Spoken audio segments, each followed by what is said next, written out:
So where we actually lack? We actually lack? Yeah. देखिए हमारी जो हाई अथॉरिटीज है ना, उनको मजा आता है एवरेज बंदा लगाने का। एवरेज बंदा हमेशा एक काम करता है, वो हमेशा एवरेज ही लोगों के साथ चलेगा। पिंड का चौधरी चाहता है मुंशियों के साथ ही बैठा रहे। पिंड का चौधरी कभी अपने से बड़े बंदे के साथ इंटरेक्शन नहीं करेगा, क्योंकि उसको ग्रोथ चाहिए नहीं है। उसको ग्रोथ ही नहीं चाहिए, उसको इम्प्रूव करना ही नहीं है। एवरेज बंदे का प्रॉब्लम होता है, बहुत बड़ी चीज होती है इनसिक्योरिटी। इनसिक्योर बंदा, एवरेज बंदा बहुत इनसिक्योर होता है। इनसिक्योर होता है ना, वो अपने साथ से अपने कम के बंदे लाता है कि जो उसको ना कर सके। मेरा अदर वे राउंड है। मैं कहता हूँ मुझसे बेहतर लोग मेरी टीम में हों, जो मुझको मशवरा दें। जो लड़के, अब देखो ना यार, कब तक शाहिद अफरीदी और शुएब अख्तर बिकते रहेंगे? Why not vice president of this TV of Babar Azam? क्यों नहीं? ब्रांड प्लेसमेंट कैसे करनी है, कैसे आपको एक फाइनेंस, आपके कितने होने चाहिए आपके फाइनेंस। लेकिन इट्स जस्ट रियली सैड कि nobody is ready to tell them कि कैसे इंप्रूव करना है। PCB has to run like as a corporation, not as a board. अब इस कॉर्पोरेशन को पैसे बनाने हैं, रेवेन्यू स्ट्रीम जमा करना है। और रेवेन्यू स्ट्रीम कैसे जमा होगा? आप अपनी दुनिया में $240 बिलियन लगाया कतर ने, वो reciting the ceremony with the Quran. Yes. और तुम टैटों के साथ शुरू कर रहे हो। तुम शुरू कर दे शोदा के साथ। Thank you Pakistan arm forces, thank you police, हमारी जो जाने गई हैं वॉर ऑन टेररिज्म से, उससे शुक्रिया अदा करते हुए आप हल्ले गुल्ले की तरफ जाते हैं। सेंस ही को नहीं, हाथ खड़े कर लिया आके। I mean, like, this is utterly stupid. और कुछ समझ नहीं आई थीम की मुझे पीएसएल की। रोला पड़ा हुआ था, एक बस रोला पड़ा हुआ था, फायरवर्क ऊपर से दिखा दे। और फायरवर्क ऊपर से कौन दिखाता है? नीचे से दिखाते हैं फायरवर्क। इतना भी कैप्चर करना नहीं आता। Right. चलिए थोड़ा पीछे। Understand, you have to understand how do you build the brand. देखो सर, आपने फायरवर्क्स भी दिखाना, उसके भी मेथड होगा। एक रोला पड़ा हुआ है, 6-7 स्कूल के बच्चे पीछे डांस कर रहे हैं, बट ट्राई टू अंडरस्टैंड यार किस तरह दिखाना, प्रोजेक्ट कैसे करना है आपको। पीएसएल हमारा ब्रांड है, इसको लार्जर देन लाइफ कैसे दिखाना है। So again you know there's lot of things are missing in this. आपके बारे में एक ये भी तासर है कि आप फील्ड में और ग्राउंड में बहुत गुस्सा करते हैं। Is it true? फील्ड पे करता था। फील्ड पे मेरा जो हार्ट रेट है 190 प्लस रहता था। 190? आम बंदे कितना धड़कता है? 110, 120। और अगर मैं इतनी स्पीड से बॉलिंग कर रहा हूँ, अगर 190 प्लस होगा तो ब्लड प्रेशर क्या हाल होगा? आप सोचें ना, है जी, उससे तो हाई होना है। तो हाई की बात क्या होगा? तो ये एग्रेशन, रिएक्शन आता है। अच्छा, so इसी तरह so that is the reason, मतलब your heart rate was the reason, not just because के वो जो सिनेरियो होता था या लोग। It is my heart. अच्छा, कभी ऐसा हुआ कि आपने किसी से गुस्सा कर दिया हो और बाद में रियलाइज हुआ यहाँ ये ज्यादती हो गई है, ड्रेसिंग रूम में या कहीं पे भी, कि ये इधर गुस्सा नहीं करना था, और then you just went and you apologize? ये मेरी टीम समझती थी कि इसको आधा घंटा चाहिए कूल डाउन होने के लिए। अच्छा। इसका हार्ट रेट नीचे आने के लिए इसको आधा घंटा चाहिए। और दूसरा वो मुझे 1 घंटा की स्पेस दे देते थे, आधे घंटे की स्पेस देते थे। जब मैं नॉर्मल हो जाता था और ठंडा हो जाता था तो फिर मुझसे बात किया करते थे टीममेट्स। अच्छा। दूसरा ड्यूरिंग मैचेस जो मुझे दुख होता था, मैं जब मारता था, ब्रायन लारा को मारा मैंने, गैरी को मारा मैंने, तकरीबन कोई 40 से 45 बैट्समैनों को मारा।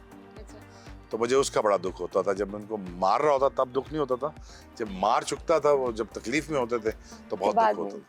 ठीक है। अच्छा, अपने वकार यूनिस, वसीम अकरम जैसे बड़े बॉलर्स के साथ आपने काम किया, तो उनमें से सबसे ज्यादा अच्छा गाइड कौन करता था? दोनों। अच्छा। एक से मैंने बॉलिंग सीखी, एक से मैंने रन अप सीखा, एक से मैंने दलेरी सीखी, विकी भाई से दलेरी सीखी, वसीम भाई से आर्ट ऑफ बॉलिंग सीखा। तब दोनों ने मुझे बहुत हेल्प किया। Be very honest with you, without both of them I would struggle. एक वक्त था टीम में 5-5 खिलाड़ी भी ऐसे थे जो कैप्टन रह चुके हुए थे। आप कैप्टन क्यों नहीं बन सके? अनस्टेबल नहीं, मैं फिट नहीं रहता था। मैं 5 मैचेस में टोटल 3 मैचेस खेल सकता था। राइट। और मैं कभी, मुझे ऑफर हुई थी, मैं बन सकता था, 2002 में कप्तान बन सकता था। तो फिर मैं 1.5-2 साल ही खेलता टोटल, तो मैं पूरे मैचेस खेल सकता था। I was a good sport, for the teammates. But the thing is again इतना अनस्टेबल बोर्ड था, इतने ऊपर नीचे लोग आते जाते रहे, मिसमैनेजमेंट बहुत होती रही। पाकिस्तान इटसेल्फ मिसमैनेज्ड हुआ बहुत। पाकिस्तान क्रिकेट बोर्ड का क्या कहना फिर। सो जब आप देखें ना, जब मीडियोक्रिटी छाती है ना कल्चर में, जब मीडियोक्रिटी या मीडियोकर बंदा ऊपर आ जाता है तो वो एवरेज बंदे को लाता है ऊपर। एवरेज बंदा क्या करता है, वो अपने से नीचे बंदा लाता है। तो पाकिस्तान देखो अपने अंजाम को पहुंच गया।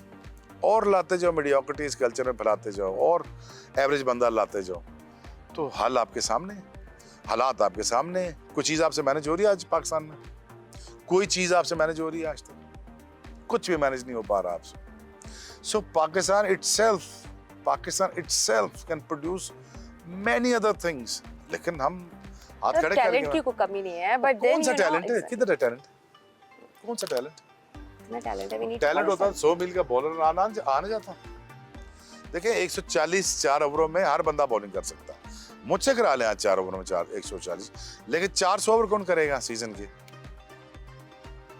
मुझे तो टेस्ट क्रिकेट में भागने ना लड़के, टैलेंट बहुत है 4 ओवरों के। 400 ओवर कौन करेगा? मैं, वसीम भाई, वकार भाई सीजन के 500 ओवर करते थे। ये लड़के आज के 500 ओवर कर सकते हैं? देखो ना, फैक्ट की बात करता हूँ। जब मैं फैक्ट की बातें करता हूँ लोग कहते हैं यार आप बहुत डाटा बोल रहे हैं। लेकिन मुझे ये बताओ ना, तुम खेल सकते हो 500 ओवर कर सकते हो? नहीं कर सकते। टेस्ट मैचेस में 1 अनफिट, 2 अनफिट, 3 अनफिट, कोई बंदा 50 ओवर कर नहीं सकता टेस्ट मैच में। So how do I compare कि टैलेंट बड़ा है जी? टैलेंट है मुझे टेस्ट मैच जिता के दिखाओ, पूरे स्पेल करके दिखाओ शाम तक, जैसे मेरा स्पेल खत्म होता था या वसीम भाई का खत्म होता है, वकार भाई खत्म था, वो और तेज खत्म होता था। अगर वैसा स्पेल करके दिखाओ, I am ready to accept the fact. So what do you think? 50 के स्ट्राइक रेट से T20 खेल रहे हो। देखो ये सारी चोरियां, ये सारी चीजें, ये सारी कमजोरियां मुझे पता है एज ए क्रिकेटर। अब मसला ये है कि उसको सबको पता है, इसको पता है, ये आके ठीक करेगा। अब वो ठीक होना नहीं चाहते, बट इंशाल्लाह खैर करेंगे इन टाइम्स टू कम। अगर if I can be any help for Pakistan cricket, I will be there. अच्छा, so what do you think कि दुनिया में सबसे बेस्ट क्रिकेट बोर्ड का मॉडल किसका है? कौन से मुल्क का? यार क्रिकेट बोर्ड के model runs, the world runs on economics. You have to understand that. You came here to take my interview. There is economics. वो लाहौर से है, वो गाड़ी से है, वो मेकअप वाला, इकोनॉमिक्स है ना सारे, सब अपना पैसा ले रहे हैं। इकोनॉमिक्स बेस्ड पॉलिसी बनती है। फिर आप पाथवेज क्लियर करते हैं प्लेयर्स के, प्लेयर्स को बताते हैं आपने ग्रेटेस्ट कैसे बनना है, ग्रेटेस्ट के साथ आपकी मार्केटिंग, ब्रांड प्लेसिंग, ब्रांडिंग कैसे होगी, आप देखोगे कैसे, आप सोशल मीडिया पर ट्वीट क्या करोगे, आपको यूट्यूब चैनल के ऊपर कैसे दिखाया जाएगा, आपकी शक्ल कैसे होगी, आप बाल कैसे होंगे, कौन सी चैरिटी के साथ आप अलाइंड होंगे, कहाँ कहाँ आपको हम प्लेस करेंगे। ये सारी एक पूरी साइंस है, एक पूरी कॉर्पोरेशन है। इस कॉर्पोरेशन के लिए you gotta hire the people that can make you look good. हमारे रन ऑफ द मिल काम हो रहा है। हमें सबसे पहले हमें प्रोडक्शन हाउस स्टार्ट करना, जो BCCI करती है। अपना पाकिस्तान क्रिकेट बोर्ड का प्रोडक्शन हाउस होना चाहिए। पाकिस्तान के डिजिटल राइट्स अपने होने चाहिए टीवी के। Pakistan should run their all affairs of Pakistan cricket on their own. In house टीमें होनी चाहिए। कौन करेगा? इतनी अकल नहीं है हमें। चलो अकल सीख लो। आप अपने प्लेयर्स को 100 करोड़ रुपए का प्लेयर हो हमारा, लेकिन कोई मेंटोरिंग करने के लिए कोई तैयार नहीं।